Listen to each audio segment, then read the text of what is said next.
Hey guys, today I'm going to be showing you how to do the kneeling cable crunch. This is a great exercise for your core, and all you basically need is just a cable machine. You can even do this with a resistance band, but let me show you how to set it up. So the first thing you want to do is, I'm just showing you how to move the cable, by the way, is put the cable all the way up.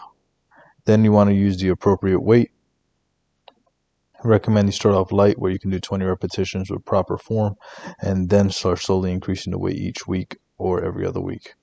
But once you're in that position, here's what I want you to do. I want you to actually try your best to sit back onto your heels. So your hip just stays stationary from that point. You're not like bringing the hip forward and back. And the next thing I want you to focus on after you grab your weight is make sure that the cable is in between your ears, basically. And the key part about this exercise, ankle extension, ankle flexion, or sorry, not ankle flexion, spinal extension and spinal flexion. And the reason that's important is because that is basically the function of the core. So I'll show you at this angle. You see, notice that my lower back is being arched in that position and then being pushed out in that position. So when you're at the top, you want to go fully into spinal extension and spinal flexion.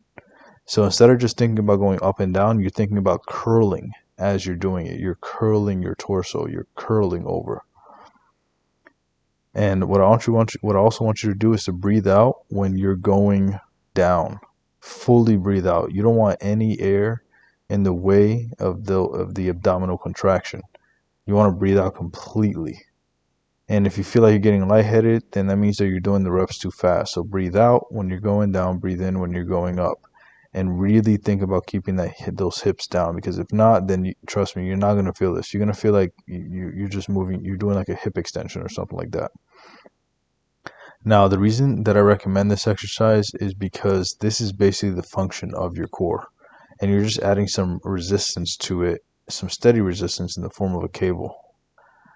This one's going to be great for your core. You're going to feel very sore if this is the first time you've ever done it, and just make sure you do it correctly. If you don't have that much hip flexion, like when you go into hip flexion, you get tight, like you can't fully flex your hip efficiently, then just take a wider stance. So with your knees, so get a wider pad that you can put underneath your knees. So here's some common mistakes. Like I said, bringing the hips off of the heels is going to make the exercise way less effective. So don't do that. Keep the glutes on the heels. Next thing is to add the cable in front of you. It makes the exercise very uncomfortable because you're not pulling directly down, you're almost pulling back. Also, don't keep your hips up in the air, because then you're going to just move them forward and back. Thank you so much for watching this video. If you found it helpful, hit the like button, comment down below, subscribe, and turn on bell notifications. And if you want to take it a step further and work with us or support the channel further, there are a few ways you could do that down below. Again, thank you so much for watching. Have a great day and God bless you.